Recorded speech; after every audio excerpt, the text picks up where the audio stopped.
تو گدا ہوں اپنے کریم کا، میرا دین پا رہا ہے نہ نہیں. تھوڑی دیر توجہ کرنا، سننا. وفاداری جو ہوتی ہے نا تھوڑی دیر کی، دیکھو نا حضرت بلال نے وفا کی تھی. یہاں کیا حال کرتے ہیں ہم لوگ کارکنوں کا. میں اکثر یہ روتا ہوں. میں کہتا ہوں جب تک تو پیر صاحب کے آستانے پہ جھاڑو دیتا ہے تب تک تو وہ بڑا وفادار مرید ہوتا ہے. اگر اس پہ قرضے چڑھ جائیں تو پیر صاحب کہتے ہیں اس کا ذاتی معاملہ ہے. جب تک وہ اپنے ہاتھوں سے سیاستدان کے اشتہار لگا رہا ہوتا ہے تب تک وہ کارکن ہوتا ہے، کارکن. اور جب وہ کہیں الجھ جائے تو کہتے ہیں جی میں جی اس کے ذاتی معاملے میں نہیں. یہ ذاتی معاملہ کیا ہوتا ہے؟ جب تیرے اشتہار لگا رہا تھا سیاستدان کے تب ذاتی معاملہ نہیں تھا. جب کسی کو ضرورت پڑ گئی تو اب معاملہ ذاتی ہو گیا. پیار کرنا پڑے، کچھ دینا پڑے تو پھر بھاگ گئے، بپھر گئے. اور لوگوں کے پاس جب دولت آتی ہے تو رنگ ہی بدل جاتے ہیں. جب اقتدار ملتا ہے تو انداز ہی بدل جاتے ہیں. جب اتوار کچھ اور ہوتے ہیں تو لوگوں کے طریقے بدل جاتے ہیں. اس لیے کہ رشتہ ضرورت کا بنا لیا ہم نے. سیدنا بلال نے بڑی مار کھائی تھی. کوئی بتائے حضرت بلال کو گورنری کا لالچ تھا؟ حضرت بلال حبشی کو کیا لالچ؟ بڑی مار کھائی. اور یارو بڑی ساری کھائی. ایک تو وہ مار ہے نا جو عبداللہ بن جدان مارتا تھا، امیہ بن خلف مارتا تھا، ایک تو وہ ہے. اور حضرت بلال جب دروازہ رسول پہ آئے تو بخاری مسلم میں موجود ہے، حضرت بلال نبی پاک کے مہمان آتے تھے تو خود قرضہ اٹھا کے لاتے تھے. اور ایک وقت ایسا بھی آیا کہ قرضے اتنے زیادہ آ گئے تھے کہ یہودی نے کہا کہ بلال تو نے بڑے سارے پیسے قرض لیے ہوئے ہیں، تو اگر اب تو نے پیسے نہ دیے تو میں تمہیں پھر سے باندھ دوں گا. حالانکہ وہ سارے نبی کریم کے مہمانوں کے لیے قرضے لیے تھے. حضور کے ذاتی کام کیے ساری زندگی ذاتی. یارو یہ جو لوگ ہوتے ہیں یہ بڑے شاندار ہوتے ہیں، ان کو کوئی لالچ نہیں ہوتا. جن لوگوں نے اس محفل کے اشتہار لگائے ہیں ان کی تو اشتہار پہ فوٹو نہیں لگی ہوئی. لنگر کھلا رہے ہیں ان بیچاروں نے. تو وہ ایک نقیب محفل ملتان میں نا ایک دفعہ پیار چلتا ہے نا دوستوں سے، مجھے غصہ بڑا کم آتا ہے تو کبھی آ جائے تو وہ چلو آ بھی جاتا ہے. اب یہ بھی مسئلہ ہے. وہ بار بار کہہ رہے تھے لوگوں سے تسی ہاتھ نہیں چک دے، تسی بڑے بے ذوق ہو، تسی مینوں یاد رہو گے. میں کیا چپ کر جا، تو کوئی نظر نیاز لینی، یہ سارے مفت آئے نہیں، یہ زیادہ قیمتی ہیں، یہ فری آئے ہیں. بڑی مہربانی، اللہ آپ کو جزا. سنیں جی میرے بھائی، یہ کہ نا جن لوگوں نے جو درخواست لے کے گیا تھا تھانے جلسے کی اجازت کی، اس کا تو نام ہی نہیں چھپا. لیکن یہ لوگ بڑے قیمتی ہوتے ہیں. ہم کرتے یہ ہیں کہ ان کو نا ہم ضائع کر دیتے ہیں. چاہیے اب ہماری مسجد میں جب محفل میلاد ہوتی ہے تو جس نے 1.5 لاکھ دیا نا وہ اسٹیج پہ بیٹھا ہے، اور جس نے سارا سال مسجد میں جھاڑو دیا اس کو میلاد والے دن کسی نے پوچھا ہی نہیں. حالانکہ اس بندے کی صدارت میں جلسہ ہونا چاہیے تھا جو روزانہ مسجد میں جھاڑو دیتا ہے. اس کی صدارت ہونی چاہیے تھی تاکہ پتہ چلے کہ رسول اللہ کے غلام میلاد کے موسم میں غریبوں کو عزت عطا کرتے ہیں. لیکن ہم نکل جاتے ہیں، ہمارا ماحول نہیں، مزاج نہیں. حضرت بلال نے نوکری کی، سارا دن نبی کریم کے کام کرتے، سارا دن. تھوڑا سا ٹائم بچ جاتا نا، کہتے حضور کوئی حکم تو نہیں؟ ملا رومی نے لکھا کوئی حکم تو نہیں؟ حضور فرماتے نہیں، سارے کام ہو گئے. حضور میں تھوڑی دیر کے لیے جاؤں؟ جائیں. 1 دن بھی، 2 دن بھی، 3 دن بھی. حضرت انس بن مالک کہتے ہیں ایک دن میں نے پوچھ لیا، میں نے کہا حضور یہ بلال چھٹی لے کے جاتے کہاں ہیں؟ شادی تو کی کوئی نہیں تھی، ابھی گھر تو تھا نہیں، تو یہ جو آ کے کہتے ہیں کوئی کام تو نہیں میں جاؤں؟ تو محبوب نے فرمایا جب یہ مجھ سے پوچھ کے جاتا ہے نا کوئی کام تو نہیں جاؤں، تو پھر سیدھا سیدہ فاطمہ کے گھر جاتا ہے. تھوڑی دیر بیٹھے نہیں، اللہ آپ کو جزا تشریف رکھے. یہ سیدہ فاطمہ کے گھر جائیں گے، اب یہ وہاں جھاڑو دیں گے. اب بیٹھے نہیں، اللہ آپ کو برکت دے، جزائے خیر، تشریف رکھیں. اللہ تعالیٰ آپ کو برکات دے. پیچھوں کے لیے مسئلہ بنتا ہے، تشریف رکھیں. اب یہ نا سیدہ فاطمہ کی چکی پیسیں گے.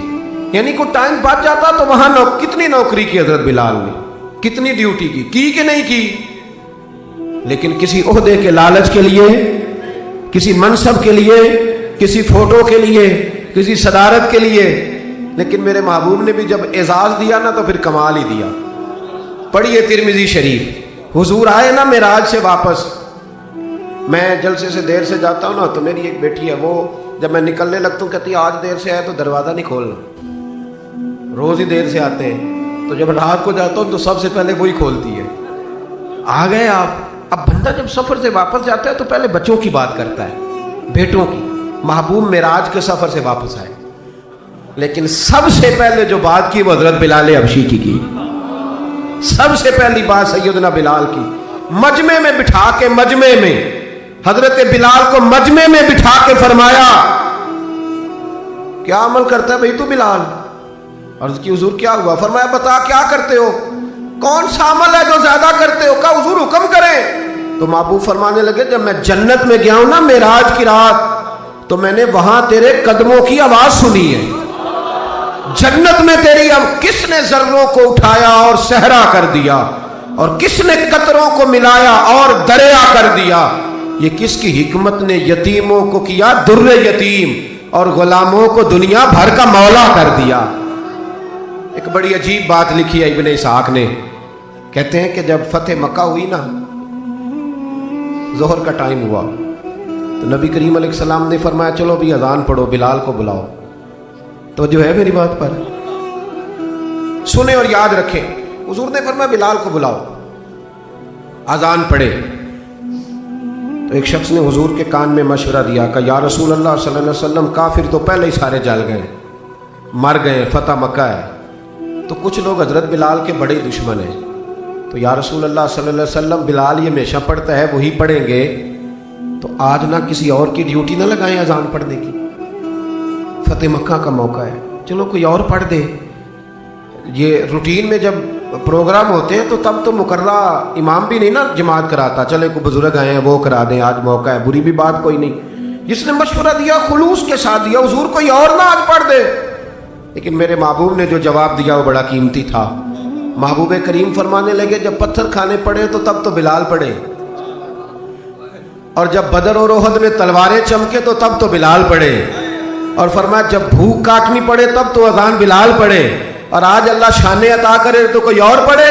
فرمایا سارے نیچے کھڑے رہیں گے، ابو بکر و عمر و عثمان و علی، طلحہ و زبیر، سارے ہمیشہ کی طرح سنیں گے، اور آج بیت اللہ کی چھت پہ چڑھ کے جو اذان پڑھیں گے وہ بلال حبشی ہوں گے۔